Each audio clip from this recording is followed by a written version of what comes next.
Hello friends, welcome back to my YouTube channel Homeo Nuggets. So today we are going to discuss about Cactus grandiflorus. So Cactus grandiflorus mostly 5 marks को ही पूछते हैं exams में, 10 और 20 marks को नहीं पूछते. Mostly 10 में किसके साथ में डिफरेंस में पूछ सकते हो. Okay, so let's start with this mnemonic.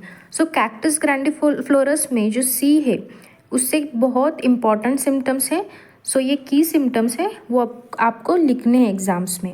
So 3C ही आपको याद रखना है. 3C मतलब कंस्ट्रिक्शन, कॉन्ट्रैक्शन एंड कंजेशन. ये इंडिकेट, जब कंस्ट्रिक्शन, कॉन्ट्रैक्शन और कंजेशन इंडिकेट करती है cactus grandiflorus. After that this cactus grandiflorus belongs to the family cactaceae. Okay, so 3C पहले याद रखना है, आफ्टर दैट फैमिली याद रखनी है. सो फैमिली क्या है? कैक्टेसिए. इसे याद रखने के लिए इसलिए लिखते हैं हम यहाँ कि cactaceae family. Then after that एक सिम्टम है important, caged means whole body feels as if caged. इस पेशेंट को क्या लगता है? केज्ड मतलब क्या रहता है? पिंजरा. पिंजरा में पेशेंट की होल बॉडी है ऐसा लगता है. So caged, whole body feels as if caged. After that cactus has weakness and coldness of extremities. Okay, उसे क्या रहता है? वीकनेस और कोल्डनेस ऑफ एक्सट्रीमिटीज़ है.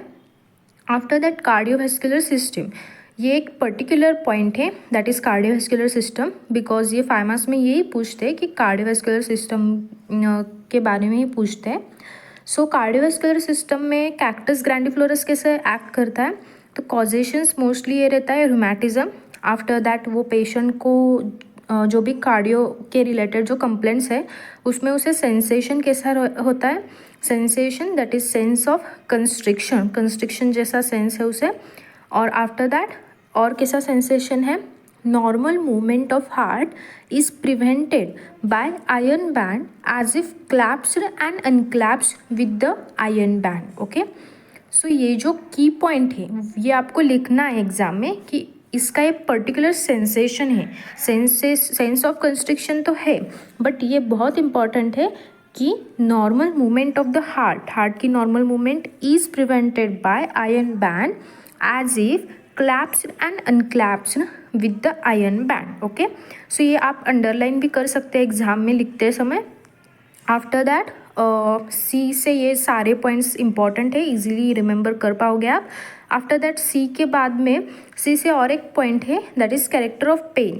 सी के ऊपर के पॉइंट होने के बाद उसका जो पेन रहता है, कोई कौन सा पेन, कार्डियो के रिलेटेड जो पेन है उसे वो कैसा है? 4 पॉइंट्स आपको इजीली याद हो जाएंगे यहाँ से.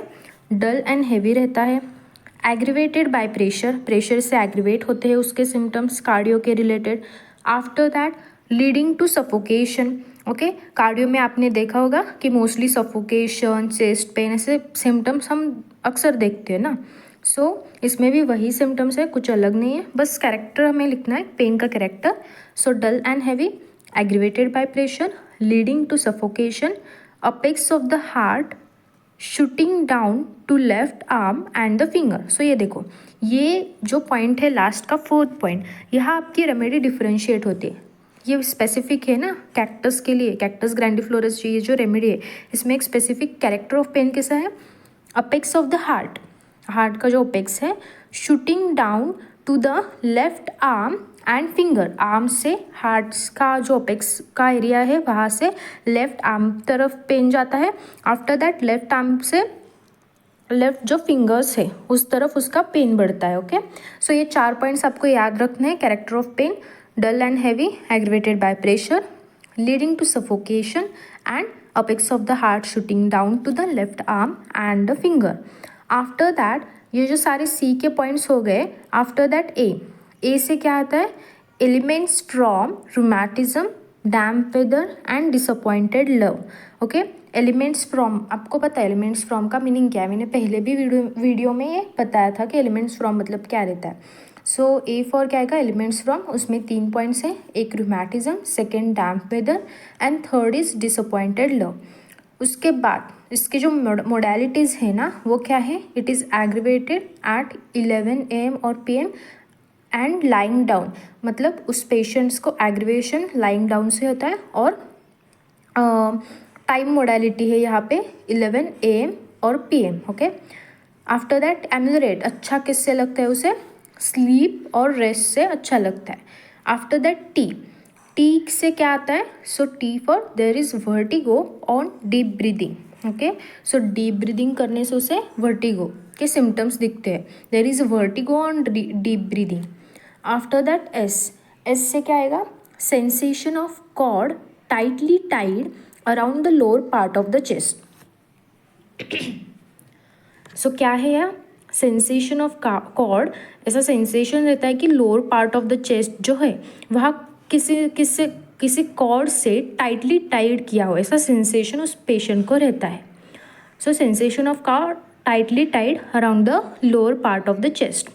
देखो ये कैक्टस में जो यू वगैरह ये सारे है वर्ड्स है यहाँ, CACTU और उसके बाद ऐसे, सो ये मैंने लिखे नहीं बिकॉज उनसे कुछ सिम्टम्स ही नहीं है, सो ये मैंने स्किप किए गए।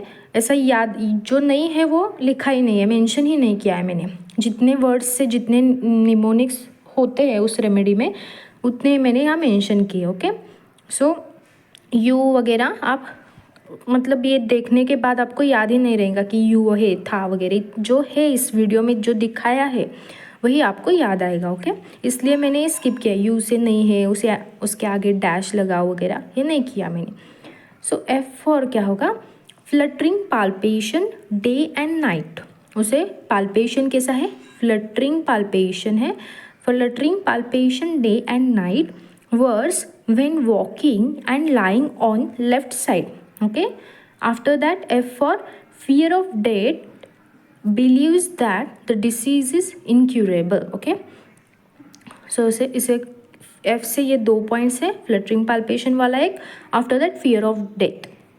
देन O फॉर क्या है, operation of chest as from great weight as if the iron band preventing the normal breathing and motion. Okay, so O से ये symptom एक हो गया। After that R for rheumatic fever and intermittent fever। देखो अब rheumatic fever और intermittent fever क्या रहता है ये आप डिटेल में पढ़ो, बिकॉज ये मेडिसिन में भी आ सकता है आपको। तो rheumatic fever क्या रहता है, intermittent fever क्या रहता है ये पढ़ो। ओके, इसके रूमेटिक फीवर और इंटरमिटेंट फीवर के लिए कैक्टस इंडिकेट करते हैं। After that extra points related to cardiovascular system, mostly cardiac के रिलेटेड कैक्टस को हमें लिखना पड़ता है। सो कैक्टस के जो कार्डियो के सिम्टम्स है हमें वही उससे ही स्टार्टिंग करनी है आंसर का। ओके, आफ्टर दैट बाकी के जो सिम्टम्स है लाइक ये फीवर हो गया, ये ऑपरेशन ऑफ चेस्ट, वो आप आंसर के एंड में ऐड कर सकते हो। ओके, सो उसके जो पल्स है कार्डियोवैस्कुलर सिस्टम के, तो वो पल्स जो है वह कैसे है, quick, throbbing, tense and hard, 4 ही पॉइंट है QTTH। ओके, QTTH मतलब quick, throbbing, tense and hard. After that उसके इंटरमिटेंट और फिबुलर पल्स भी होते हैं। ओके, सो कैक्टस ग्रैंडिफ्लोरस हमारी रेमेडी यहाँ पे हो गई है, ऑलमोस्ट सारे पॉइंट्स इसमें कवर हो गए।